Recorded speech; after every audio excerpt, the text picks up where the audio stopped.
Hello and welcome to the Young Film Academy podcast, the essential podcast for teenagers looking to find their way into the creative industries. My name is Dan Allen. I am joined by Ellen Thomas. How's it going, Ellen? Hey, Dan. Yeah, I'm Hello, good. Ellen. That is very good. I'm glad to hear it. What makes you so happy on a day like today? What does make me happy? I mean, Is it football fever? yeah, it's the England game today. England's first World Cup game when we are recording. I don't know. Very exciting. Which we're going to win massively against Croatia, right? Yeah. Cool. And yeah, I'm excited. I have a plan before, so that ends at 9:30. So the match starts at 9. So I'm gonna have to do some really fast cycling, basically. Yeah, gotcha. And maybe leave a little bit early. Yeah. But yeah, generally I'm just like, it's a sunny day. We're recording a fun podcast, and yeah, That is a great way to spend the day. Ellen, who are we chatting to today? So today we're chatting with Nathan Thays, who has actually been on the YFA podcast before. He's back. I think it was back in 2023, where he spoke to us about his work directing and producing commercials and video content for a huge list of high-profile clients and brands, such as L'Oreal, Co-op, and Sky. So if you do want to go back and listen to that episode, feel free. But today we're going to be talking about his most recent project, which is with Jamie Oliver, the chef, where he produced and directed Jamie's new YouTube series, Jamie's Italian 2.0 Second Helpings, which follows him launching a new restaurant in London after facing financial struggles and closing a lot of his UK restaurants. And this is like his comeback, I guess, in the restaurant department. And we're going to be talking to Nathan all about creating YouTube content, sort of documentary style, and working with a huge celebrity chef. Yeah. Amazing. So, without any further ado, welcome to the podcast, Nathan. How's it going? Good to hear. Good to speak to you guys. Good to see you guys. Well, I know this is a podcast, but it's good to see you guys. On I don't normally see many people. So this is kind of like my social, sneakily social. I won't tell you guys. I've got a beer just on the side of me. It's great to see you as well. Dan's like rocking a really interesting top knot right now. I love it. It's great. For the week. Maybe that's a good...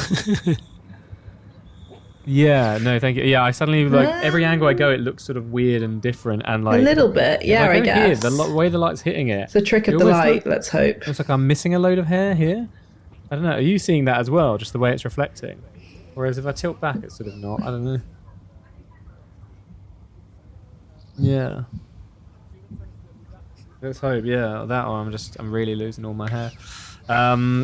Anyway, maybe we should start with on the topic of not seeing anyone. So, do you want to tell us a little bit about Nathan, about sort of what you do, and yeah, I think as filmmakers we can live sort of fairly solitary lives in a way, and we sort of, because we're sort of hard at work, whether that's on a script or in preparation, but very often these things happen with just you're your own boss of your own time, working on things or pitching for stuff. Yeah, could you just talk a little bit about what you do, and also the things that occupy your time? Yeah, I mean, a lot of the time or of my time is kind of spent pitching for work, pitching to agencies, clients, potential clients.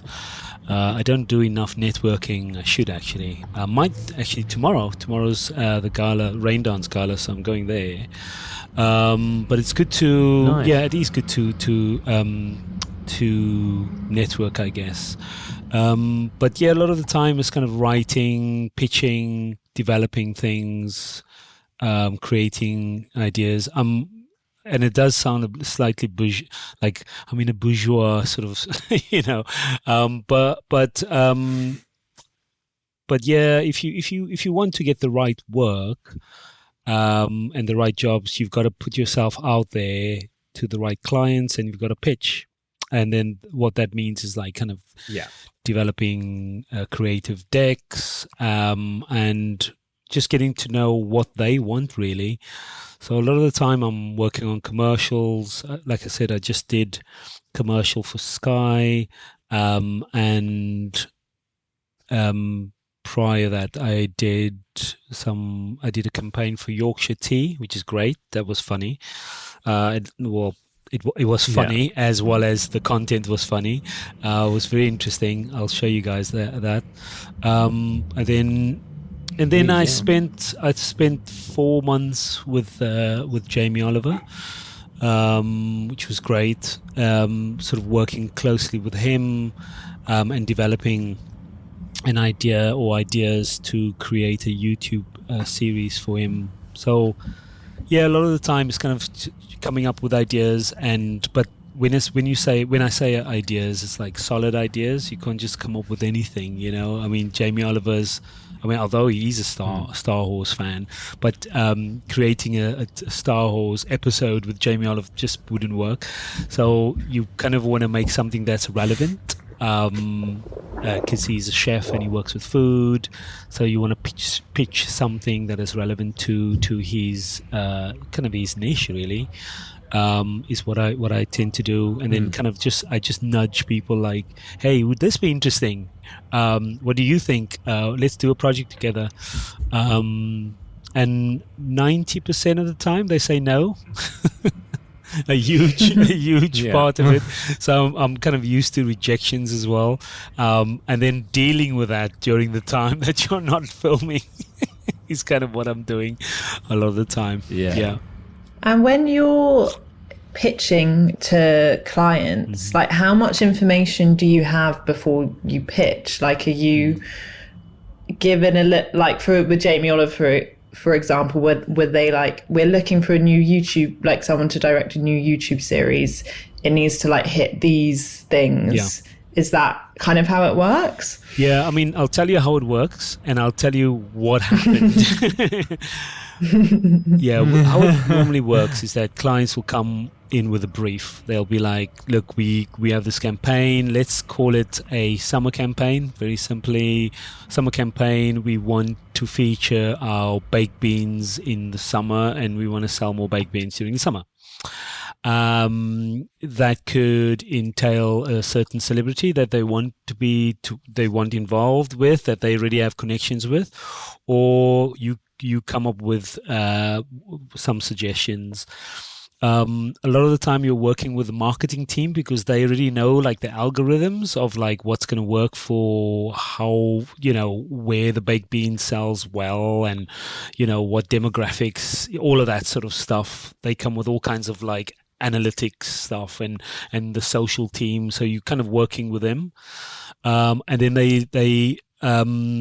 and then it's kind of like a bounce between you and them in terms of, this is only when you're in the room. If you're not in the room, but what you'll have to do is kind of pitch something to them to kind of for them to be interested in it first, and then once they go, okay, we want you, then you're repitching your actual pitch itself, and then developing that with the team. With Jamie Oliver, it was a little bit different. It was we want a YouTube series. We don't really know what that's going to look like. Come up with an idea, and Jamie kind of kept it quite loose. And he was like, maybe follow me. Let's see how it goes. But in the end, you still have the marketing team who kind of wants to market this. So then you still need to have a strategy, and you still need to have a creative strategy and a path and a sort of a goal as to where you want to go and what you're going to have to achieve.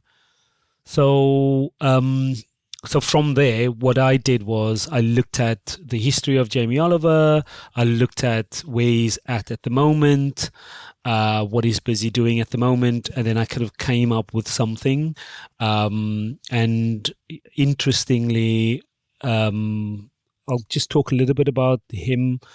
So for maybe the listeners who don't know much of Jamie or his past. So Jamie Oliver did amazing work in the world of food for not just within Britain or the UK, but also for schools, and bringing that sort of health element to the schools, cutting down sugar and all of that stuff. But whilst that was going on, he also kind of he got basically he got more and more restaurants. So I think in the UK, he's had I think about 100 restaurants or something, some crazy amount of restaurants. But and then I think about 6 years ago, they all literally just collapsed. So that collapsed, and he didn't have much. He didn't have any. No, not even much. He didn't have any restaurants in the UK. So that was interesting. But interestingly, his restaurants internationally was still doing well. So he's got 80 restaurants that was basically booming in all parts of the world, and he was still surviving and all of that stuff. But I looked at, and I was more interested in kind of the psychology of what Jamie was going through between those 6 years and where he's at the moment, and then creating something from sort of the ups and downs. So I kind of pitched this idea called second helpings, which is on the play of the word, or the sentence second helpings. And they were like, brilliant, which is second chances, basically, because he launched a new restaurant in Leicester Square. So the time that I came in, he was busy launching this new restaurant, and I thought, okay, let's call it second helpings. Five episodes, and we'll kind of follow Jamie around, and we'll just see what we get. And then I broke it into different sort of categories or different themes. So the first one, which was I think like his passion, and then the second one was like the challenge. Third one, what did I call it? It was we had 3 or 4, and it went on like that, and then the final one was like the grand finale. And it was really challenging. And then I traveled with him as well. I went around Europe with him to see his other restaurants, up in Athens, in Serbia, and Montenegro, which is very interesting.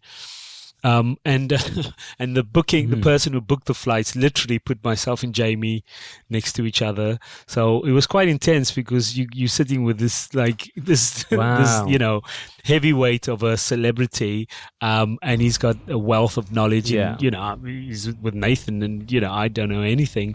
And I was. Did you feel a pressure? Did you feel like, oh my God, I've got to be an even better filmmaker because this guy's such a good chef? Like, what was that feeling like? Yeah, there were elements of that. I mean, I always call him like an artist. I said I class him as an artist, and I told him, I said, you're an artist, because he's someone that's always experimenting, and he's not really about like what the image looks like. It's more about the story that I'm telling and how we get there. And I think if you look at the type of food that he makes, he's all about the good produce, rather than like it needs to look very pretty and all that stuff. It's all about how good it what it'll do to your health and so on. So if you want, the one thing that I like about him is that he will say like, if you go to any of my restaurants, you can go to the back of the fridge in the restaurant, and you can open up and you can see all the fresh produce. As to the other restaurants, like, or the other takeaways, or whatever. And that's the type of person that he is. He'll kind of just mix and mash something, but it'll taste amazingly. But of course, he's a great chef, so of course it's going to look great as well. So I kind of I kind of decided to, not I decided, we both decided that the filming is going to be more sort of reportage type, sort of handheld, but rough and ready, and we'll just capture whatever we get. But as long as we're capturing things and as long as we're telling that story, that's kind of what we were trying to do, and more authentic sort of storytelling rather than crafted or well crafted. And when I say well crafted, I'm talking about lighting, perfect lens, gimbal. I didn't have any of those things, and I was basically a one person band. Following Jamie. Did you have to keep asking him to do stuff again and again at all, or was everything sort of just as it happened? Yeah, most of the time was as happens, and most of the time it was just like, oh, he's over there, let's go catch him, and then he'll just break into some type of like, he'll talk about something philosophical, and then I'll have to be there and like, and he'll be like, oh, come follow me, let's go to the pier, let's sit down, let's have a chat, and then we'll chat, and then so I'm there with the camera, with the mic, and it taught me a lot. It taught me how to be nimble, how to be agile, how to be professional with very, very little. Like he didn't like any lights. He didn't want any of those things. Sometimes I did light. Sometimes I did have the time to, but sometimes you just never knew when he would arrive because he's such a busy person. And I kind of try to respect that. So sometimes he'd just be like, okay, I'm ready for an interview. I've got 10 minutes. Are you ready for me? And I'll be like, oh, okay. Yeah, just sit over here. I don't have any lights. I'll use the natural light as my key light. Maybe, I'll put I don't know, whatever's around just to kind of help with the lights, bounce things. And then, your camera has to be ready. And all of those things. So it's taught me a lot to kind of be really on it. But looking back at the footage, I do kind of cringe a little bit because we are perfectionists as filmmakers, right? We want to make great pieces of work. So there are times I'm like, oh, I should have closed that door just to, so that the sound doesn't come in, or I should have. I don't know, or I didn't have my camera on autofocus, and all kinds of little things here and there. Yeah. But I think that was because I watched the first episode, and I was like, that's kind of his style. Like that's what he wanted it to be, like a bit rough and ready. And I think that does translate. And I was going to say, like, he's not just a chef, like he is a TV personality, and he's like familiar with the world of media and all of that. And like, what was it like kind of bouncing off of him and collaborating with him creatively?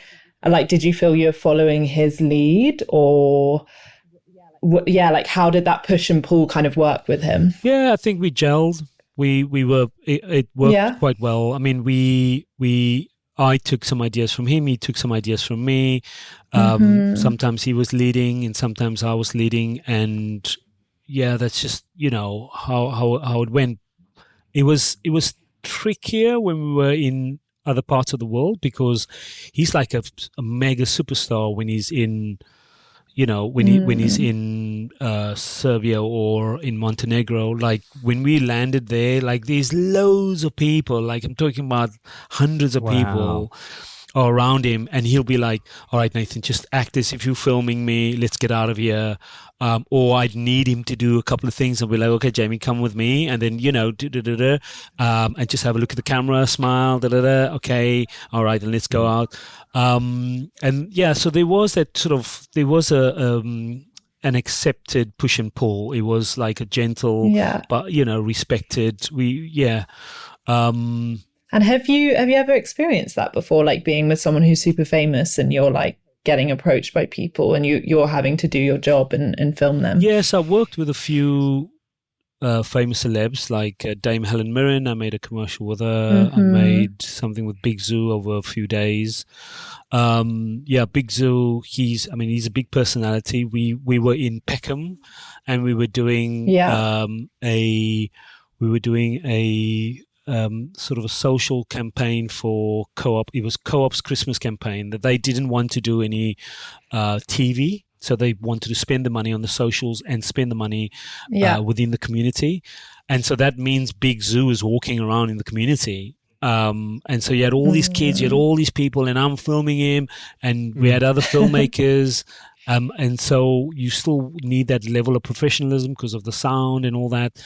And you need him to concentrate. And then it's a balancing act, basically. But if you got the person on your side, if you got a good kind of, let's call it a friendship or good relationship with the person, they trust you, and you trust them, and you just kind of work with each other, and it works well. I think with Jamie, it was very interesting, especially in the airport. We wanted to get some shots in there as well. In the end, we didn't because it was too manic. There was too many people. We actually had to be escorted all the way to the back. Wow. But he's such a he's a big celeb, but he's such a low key person. Like we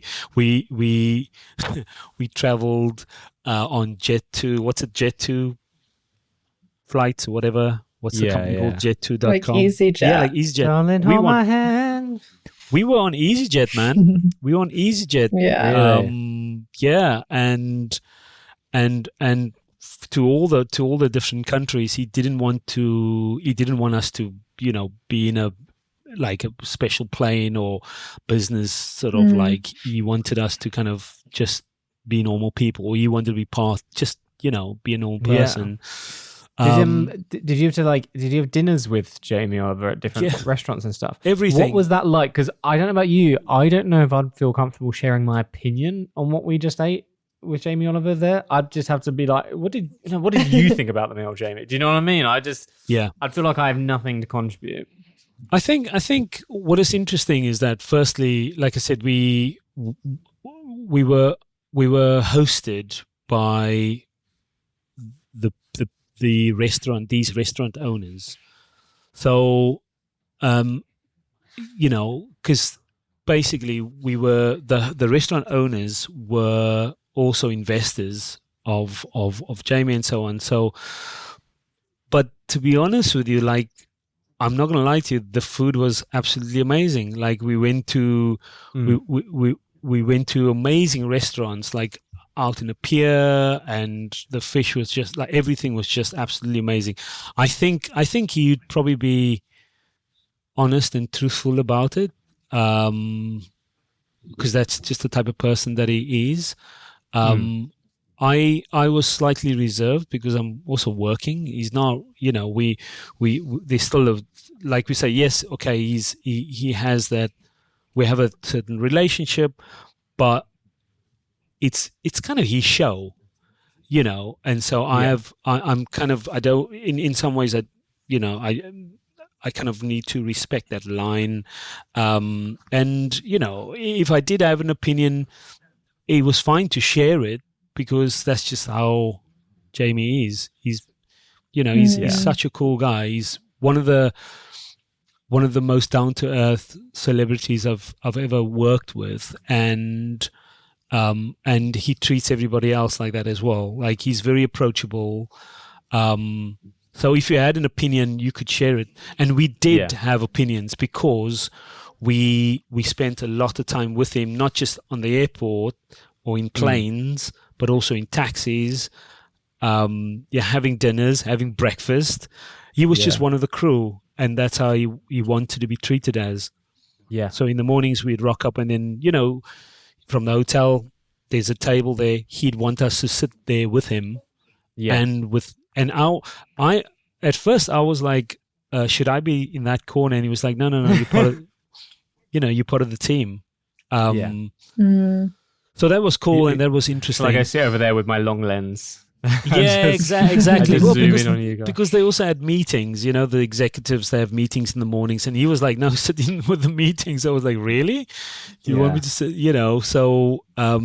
Which must have been good for you to know what was coming up, right? Like that gives you an insight into... Just part of his world, Yeah. Oh, definitely. I had an insight to all parts of his world. Like, he was very transparent and very open. But I think it was also a special occasion when I traveled with him because people just relax.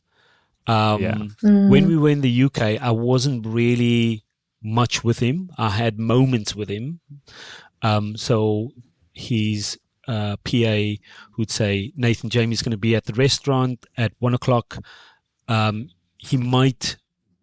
He might give you 15 minutes from 1:45 to 2:00. Can you get there? And then I'd get there, or I'd film before in the restaurant, and then I'd get there, and then he'd come down maybe for 5 minutes. He'd be like, I'm available, or I'm not. I don't have time now. And then you'll just go because he's very busy. I mean, he's got loads of things going on. So do you set up lights ready? Like, do you set up a whole interview space in case he is ready and that you can sit him down? Or have you got like a light mounted on top of your camera so that you can just film him anywhere? I tried a few things. Okay. And I think what I ended up doing, so with the light story, having lights set up, I think at some moments it did work, and some moments it just didn't, because I think the way this documentary lended itself to be is that we kind of needed to respect how Jamie felt. So if he felt like he didn't want to be filmed in lights, then we were like, okay, cool with that. But we were ready when needed be. Most of the time, Jamie kind of wanted it to be rough and ready, and he just wanted to walk outside and us follow him. And when I say us, it's literally just me and my camera. That's us. Yeah. So when you say you and your camera, I mean, it's literally just you holding a camera. It's not you. You don't have an additional camera operator, or are you working with a camera operator? No. It was mostly me. We had a couple of people from the production team who maybe got people to sign like NDA forms, or whatever forms that needed to be signed because they were in the screen or whatever. But other than that, it was me, because so my role was creative producer, which is like coming up with creative ideas, producing, directing, camera operating, of course sound, and then I did all the editing as well, and then knocked out for the 4 or 5 episodes. And do you do the sound editing on the episodes as well, like put music in, like literally the whole everything. editing So I did as well? I would say I did 70% of the whole edit, and then I would give it off to an editor who kind of cleaned it up like a day before going live. But I would basically edit everything myself, and then kind of come up with a story, look at the footage and go, that doesn't work. And then I throw it across to the team. They look at it. They go, yeah, can you make another episode? Or we don't think this episode works, or this works well. Can we just develop it a bit more? And then we brought in a YouTube specialist as well. Once we started editing, once we got closer to the final edit, the YouTube specialist would come in and say, it works well if we have a hook at the beginning, if we have this in the middle, if we have that at the end, because of the algorithms, because what helps with traction. And then, of course, you work with a social team, you work with the marketing team, and then you work with the restaurant team. So there's loads of people who are giving notes. I would say probably 15, maybe 20 people who are sending you notes on where the shape would go. And then once that is ready, then it would then go to Jamie. And then he would approve it or not approve it, and so on and so forth. So that's kind of how how the process worked.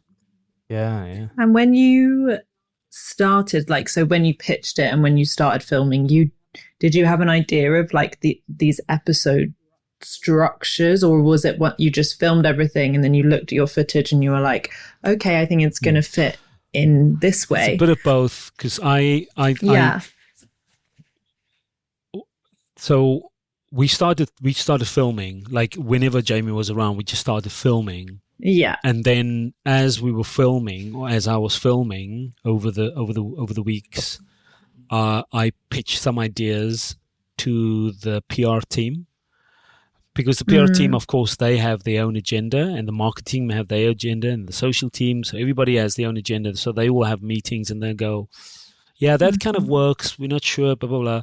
But a lot of people were talking about Jamie's sort of like where is he? What's he doing? Is he going to launch another restaurant? We want him back, all of that stuff. So they knew about that. So they took that data, threw it across to me, and then I to come up with something that coincided and kind of was relevant to what was going on and what's going on in the news and BBC and all that stuff. So there was like a kind of like a the creative was organically sort of being created as we were filming, and then at some points we were like, okay, this will make great content, this will make a great episode, and there were episodes that I edited which didn't work because there were other things that happened for which I can't disclose, but there's because it's an organic sort of beast, if you want to call it. It changes and it shifts and it creates its own shape, and you kind of have to gel with that. You kind of have to just like take that and go, okay, I'm going to take a piece of that works and a piece of that, and then I'm going to create this other thing, and see how it goes. And you mentioned like the different agendas of like the marketing team and like the PR team. What is like your mindset throughout the project and your agenda? Like, what are you everyone's agenda, or do you have like a story creative agenda? Like, what are you thinking about? Or a secret agenda that you're going to make a making of the making of in 3 years' time. It's going to go to Sundance. Exactly. How Jamie Oliver's secretly a terrible person. No, I think your agenda's just to be Jamie's best friend. Yeah. No, I mean, Look, man, he's like I say, he's such a cool guy. Like you'd come up to me and go like, hey man, I got this really cool jacket for you, which I got from blah blah blah. I think you'd be really cool to have it. Blah blah. There were times like he'd open up as a friend, and it's very difficult because he's so busy, and everybody's pushing and pulling him from left, right, and center. But I mean, my agenda was to be true to him and what he was going through as much as I could. That's kind of what my agenda was. I didn't have anything. Well, other than like making a great piece of work, and it's because it's a great opportunity. I wanted to have more cameras, and I wanted to get better lenses and all that stuff, but we didn't have the budget and all. And also, I think my main focus was to tell a good story, to be true to him, and to give him the respect that he deserves. That's all. I don't think. But you can take it. That's like the spine, and the spine has got loads of sort of things that comes out of it, like a tree trunk, right? So you can take all kinds of things from that, and I think that's how I built the doc, which is like his passion. So what is his passion? So and I filmed it in that way, like crazy and fast, like and then the second one was like challenge, like slower. What's his challenge? Which is like he's highly dyslexic, and that's very difficult for him sometimes to navigate, but also is beautiful in a way because he sees the world in a very different way. And then I can't remember. I didn't even know the four.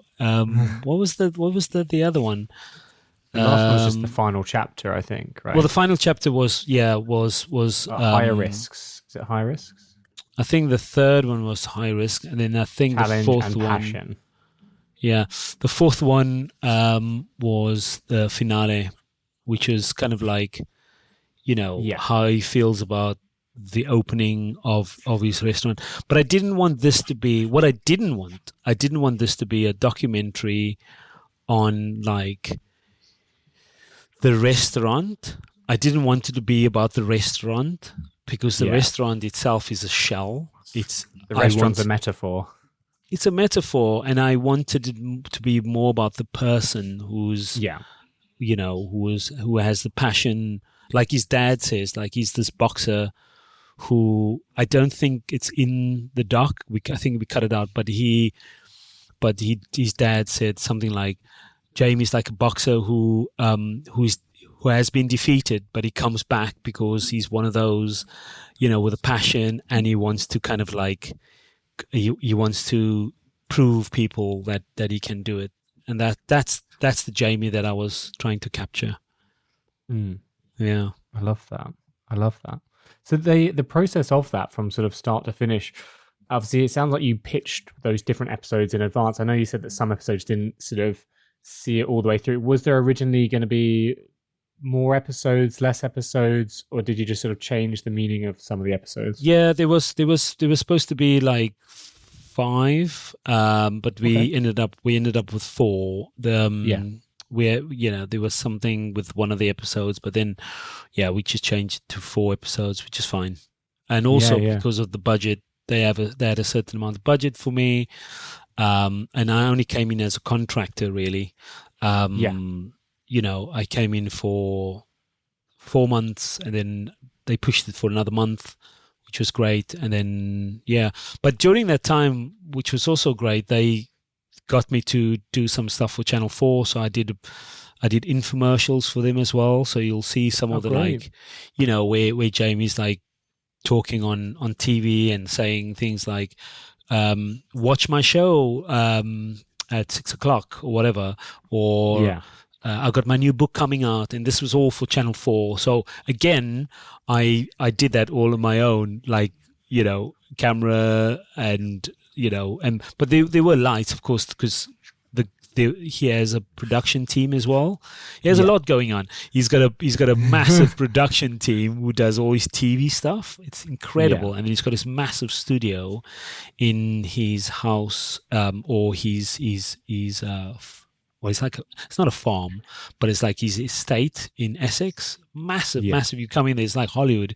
You come in there, you drive up this long driveway, and then there's different barns, like a greenhouse barn. Then there's like another barn where all the production stuff happens, and then inside they build like a massive house within this barn. So I had to do a bit of filming for them. For his infomercials, and then I did some other bits as well, which they needed me to do. But he's always filming. He's always busy. And I do admire him. Honestly, that guy's busy, man. He's a busy, busy guy. I feel a bit sort of like inadequate, in comparison. What does that look like? Obviously, because I always find no matter what people's art form is, whether that's cooking or filmmaking, I always find sort of like passion and hard work inspiring. Is he sort of like up at 8 every morning having meetings, and then like does that go all the way to the end of the day? Like what does a day in the life of his I imagine like? He's up earlier than 8. Yeah, it was 6, whatever. I think he's what I heard. Starting at 8 is what I would meant. I think he's up at like 4:35 every day. Is he?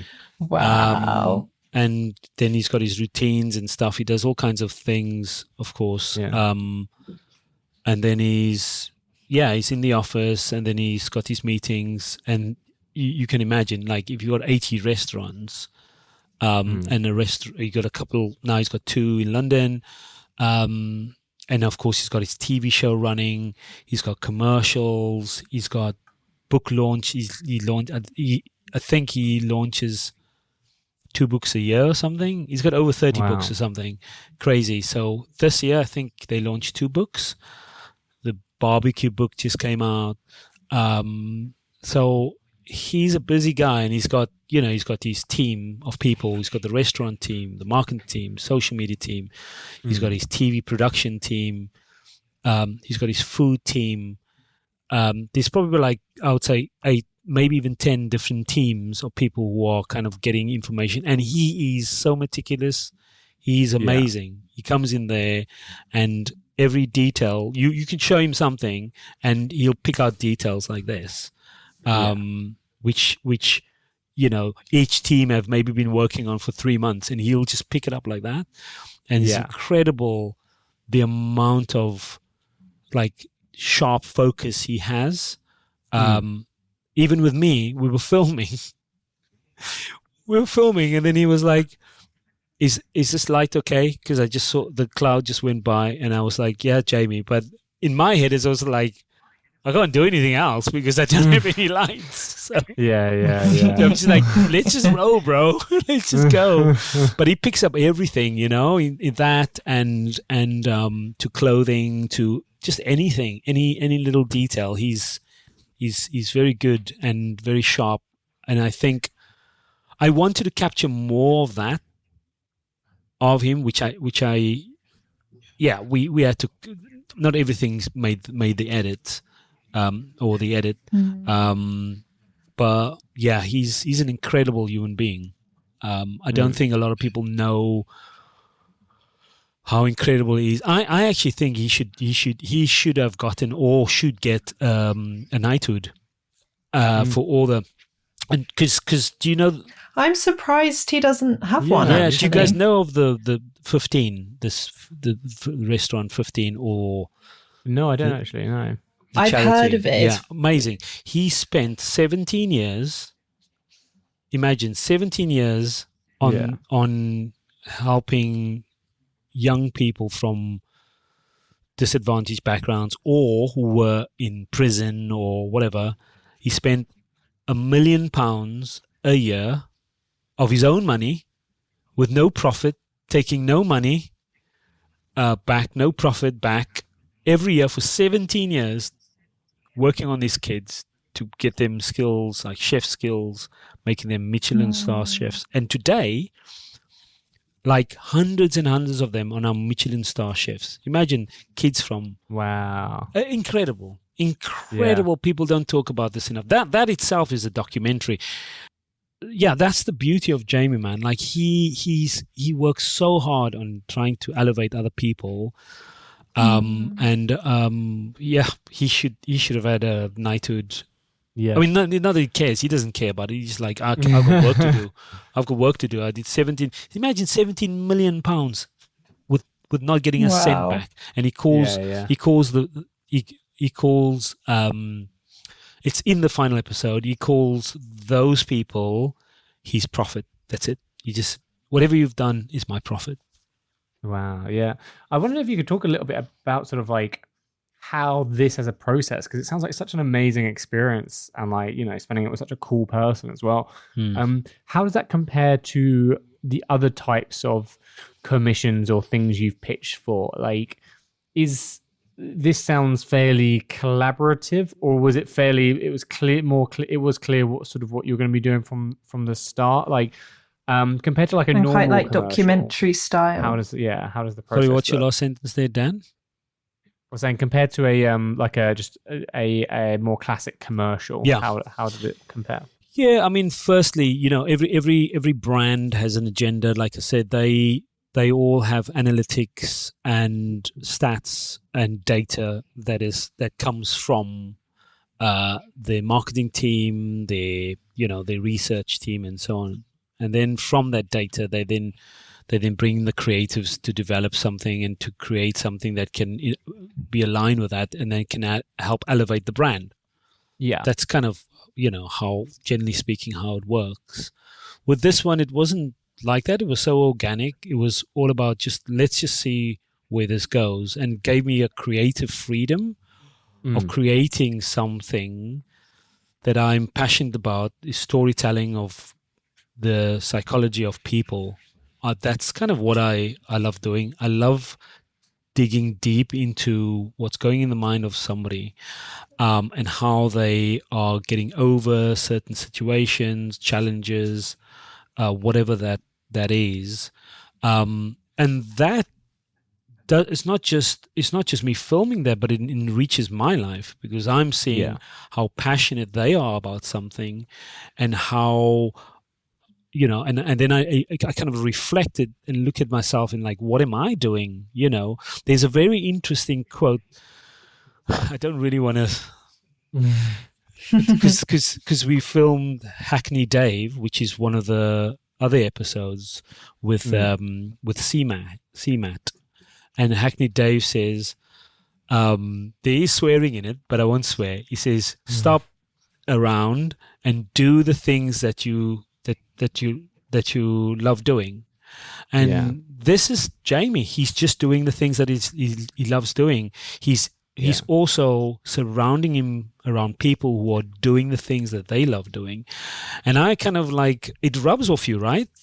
That positivity kind of just rubs off you. It doesn't matter what you do. You just become positive, and you go like, I can also do the things that, I love doing. So for me, this has been such an amazing journey. And I left the project. It was a bit sad, of course. Nobody wants a project to end, but in a positive way, I made something with an amazing celebrity. He's given me amazing freedom. Like thousands and thousands of people have been watching the episodes. And you must also understand, like, all of these episodes or all of his stuff online is like, you're talking about 30 seconds long, sometimes 1 minute long. Sometimes he's making a 20-second omelet, and you got thousands and thousands of people watching that. And now they're expected to watch a 5-minute documentary, and we hit over, some were hitting, well, I know the first one hit over 100,000, and then I think it's like 40,000, 50, 60,000. For me, that's amazing, and I'm so blessed. So I feel the process for me, I'm feeling very positive. I'm feeling energized, and I'm ready to work, and I'm looking at the things that I love doing, and I want to continue to do that. Yeah. And how did you find like making a kind of documentary style YouTube content in like 5-minute chunks? It's like 4 or 5-minute chunks, and like what's your approach to like that format? Because I mean, with commercials, it's like they're way quicker, they're shorter, and you were talking about like hyper short form content, like the 20-second omelet. And then obviously you've also made like short films and feature films. Like, what is different about this YouTube content that's like medium form, I guess? I guess I'll go back to what I mentioned earlier on. It's like I like to stick to very simple strands of things which I hang on to, and that's my base, my spine. Yeah. So yes, the psychology of a person, but story. Like, it doesn't matter if you're making a 15-second piece of work. There's a story there. And if you expand that, if you tell yourself, okay, it's 15 seconds, now you're just expanding it to 3 minutes, 5 minutes, it's kind of still the same thing. You're still telling the story. You're having a hook at the beginning. You're telling people about some interesting bits. You're doing a bit of emotional, journey, some challenges, and then a resolution at the end. It's kind of like what I've been working on. All stories are, they have a very similar arc, and if you stick to that, that's what I kind of stuck to. It kind of worked in a way. I mean, it might not work. Some people would be like, "Oh, I don't like your documentaries, Nathan." Fair enough, but I, Has anyone said that to you? Well, I mean, they are always, people talking about things online. They have their own opinions. But for me, in my head, that's what I was doing. I was telling that story. I was telling a story that resonates with people. And I didn't make it too abstract. I I just wanted it to land that people could understand, and that's the basis of it, really. And I think from there you could develop into something a little bit more crazier. But and look, I mean, I'm still learning. I'm still in film school, as I call it, and I'll always every day is Film Academy, Young Film Academy. I still feel like I'm a YFA student. So I learned a lot. I can definitely better it, and I can definitely better my next documentary, whatever that's going to be. But yeah, it was a great experience. Yeah, interestingly, like a lot of the documentary made with Jamie is kind of about like coming back from failure or coming back from a setback. Yeah. And you've already spoken about like how you've learned a lot from working with him.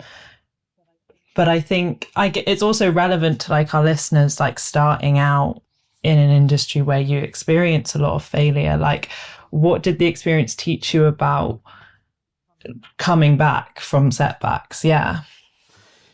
What do you have to say about that? Yeah, I mean, there's a reality to it. A lot of people don't talk about, which is kind of like, we are humans.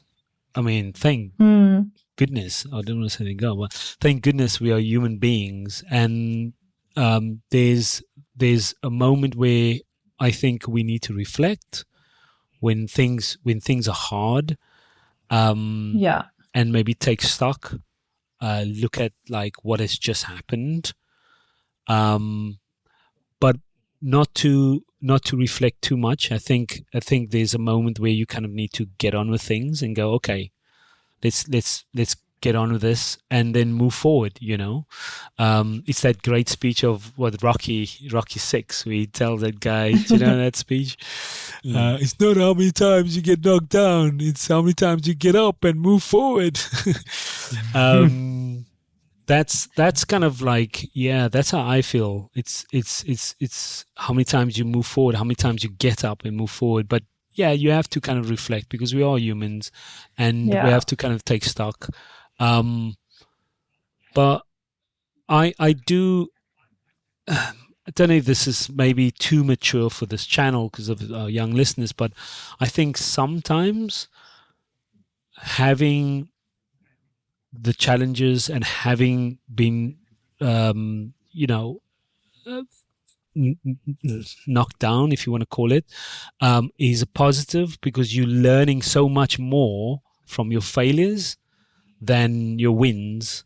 I know it sounds a bit sort of cheesy, but it's like, I've learned so much more of the things that I did wrong in this documentary than the things I could have done right, and so many things, man. I've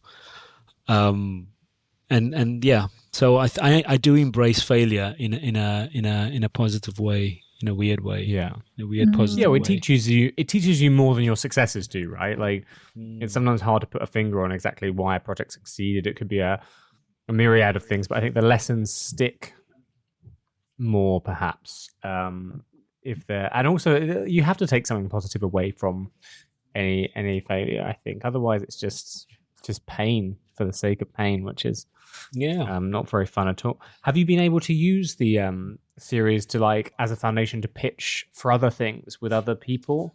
I haven't pitched yet. But I have had talks with an agency who was basically looking at my work and seeing if they could potentially represent me. They represent quite big, prominent sort of documentary filmmakers who do Netflix and all that stuff. So they were looking at me. We had a meeting, which is great, and there's a possibility.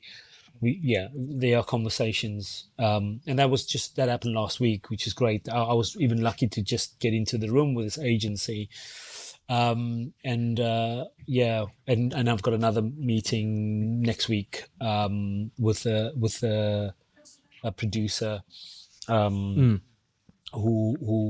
we're going to discuss something, and we'll see. But these guys, they work on massive projects. So the fact that I am having a discussion with him is, I guess, positive. And I think it's on the back of this. And, I think people are on a positive note, and not to boast. I think, because I've done quite a few things, but I think in some ways I'm glad that some people are kind of noticing me in a way. They're like, oh, Nathan is actually he's doing some work here, even though I have been like really grafting away over the last few years. But so yeah, there has been some discussions. I haven't pitched anything yet. It's still fresh off the boat. And like I said, I just did this commercial last week. So yeah, I'm in editing now. And then when things die down in about a month or two's time, and then I'll start pitching, start knocking people's doors. Amazing. I wondered as well, what would you suggest to young people that think, I love the sound of this, I love the sound of working with celebrities or making these sort of YouTube based content or commercials or even just like the myriad of types of things that you do? What would you advise on how to sort of break into that? Because in a way you're doing so many different things, right? So it feels hard to give a concrete idea of like, we'll do this and then you get all these things. It's almost like you've got to prove yourself on all these different fronts, like different types of content, like documentary style ones, more commercial based videos, or videos that follow more traditional advert formats and stuff like that. What would you advise people that maybe want to get into all of it, or maybe some of the more specific areas? I think it's quite simple, really. I think do the things that you love doing. If documentary is something that you love doing, go out and take a camera, make a documentary on your mom, your dad, find an interesting story. Yeah. Just go and make it. I don't think there's any one route for anyone. I think there are different routes, but I think stay true to yourself. Like if there's something that you're really passionate about, whether it's commercials, and whether it's documentary, whether it's short films or short reels, whatever you want to do, go out and make. And honestly, we've been talking about this for years now. Like you can make things on your phone. Everybody's making things on their phone, and it's even more so on YouTube. And I just watched a film called Backrooms. Is it Backrooms? The new horror film. I mean, that boy, and he's a boy because he's 19, or he was, like, he made his Backrooms story when he was like, I think it was like 15 or 16 years old. Yeah. And then developed that 3 years later at 19 years old, and directed recently his first feature with 2 Oscar-nominated actors or whatever. I mean, Crazy. He's so passionate about that story. That's it, and his passion drove him to get to where he is. I think it's very similar to the other director who's also quite young, has been making YouTube horror films, and he made, I think it's Obsession.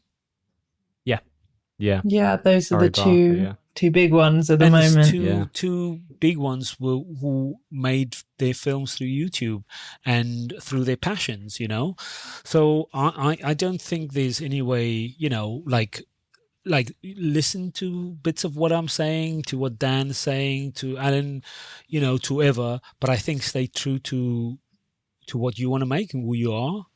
And that for me, that passion is going to drive you to kind of make amazing stuff. I mean, look at Jamie Oliver. He was passionate about cooking and working with food, and look where that got him to. So yeah, that's it. Amazing. Yeah. So the last couple of questions that we always ask our guests, Nathan, is sort of what were you up to during your teenage years that sort of turned out to be useful to what you do now? And then what advice would you give to that teenage version of Nathan? Yeah. You know what? I read that. I didn't even think about that, but I read it. I read your email. I don't know. I wouldn't. Well, firstly, back in the day, like I was doing all kinds of things. I was skateboarding. I was, I was writing at a very young age. I wrote short stories when I was like 16 years old. I loved short stories. I don't think well, if I give myself advice, I think maybe do more of it really, but I don't think I'd change. I don't think I'd, give more advice than what I've done, because I think what I've done there back then has brought me to where I am today. So it's kind of like a weird one. Like I wouldn't want to change that. But I mean, if I had to really give advice, I think maybe stick to like the basis of like storytelling, like just tell a story really. Because I think sometimes we want to complicate things. We want to, there was a time that I wanted to be very abstract. I am still a little bit of that, but I think, each to their own. But if you really wanted to tell a story and you wanted people to resonate with it, just tell a story. Just tell them the beats of the story. Like, once upon a time there was this person, they did that, and then they had to do this, and then they came out and they didn't do that, and that's it. Don't make things too complicated.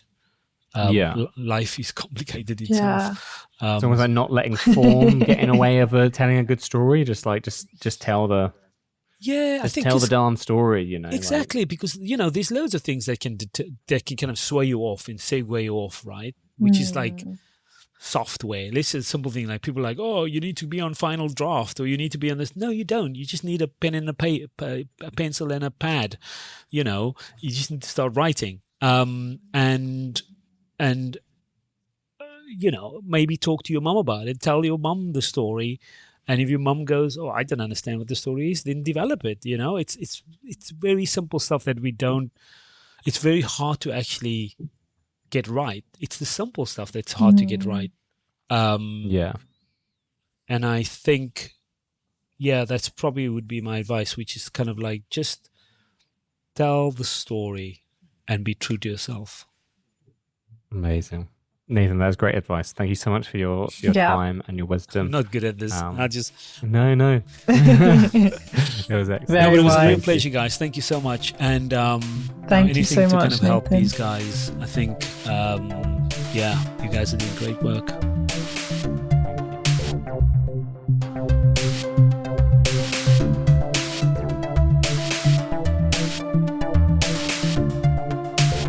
I feel very inspired, Ellen. Yeah, me too. I love the sentiment of learning from mistakes and learning from things that don't go right. I think that's such an important part of the process. That I think people don't talk about enough, Yeah, and I think like having a passion and loving something, and knowing that it's not always super easy. It doesn't always, just because you enjoy something, that doesn't mean there's not going to be hard things about it as well. And navigating that. 100%. I think that for me and like sort of my journey, I realized there's been times where I sort of feared that pain of failure and feared that pain of rejection, whatever it is, because I think you go through so much of it. I think it never stops hurting in a way, but it's sort of working out how to channel it, if that makes sense. Yeah, and kind of, changing your perspective. And also valuing certain parts of an experience. Instead of, for example, valuing like success in air quotes and... it's all you learn how to do that. No, 100%. And what a cool project that Nathan got to work on, and not just work on, but kind of just like be the one man show kind of behind it. I with Jamie. That's a lot of pressure. It's great that I also sort of, love how slowly as this episode has gone on, I've started referring to Jamie Oliver as Jamie. We are now best friends with Jamie as well, to be very clear. But I think he also is. People do call him Jamie. Yeah. Like, no, for sure. My mum definitely says, like, oh, what about that Jamie recipe we've got? Yeah. And I think, it was cool to sort of learn more about him and the experience that Nathan had with him, because, like, I think growing up in the UK, he's such an icon, like, and everyone's got a recipe book of his, or everyone's watched a TV show that he's been in, and everyone's also, like, when I was at school, he was doing the whole, like, Jamie's school dinners things. Like, he's a big name. Yeah.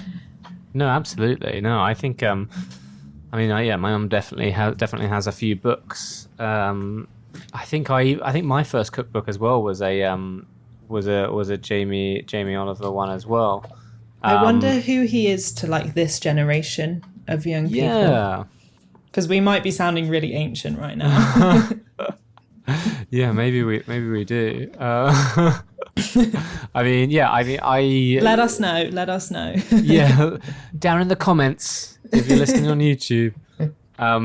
He definitely. I think there was a easy 5-minute carbonara that he did that I what's it called? That I used to make a lot using cream rather than Parmigiano and egg. Cream and cheese. It was delicious. It was so good.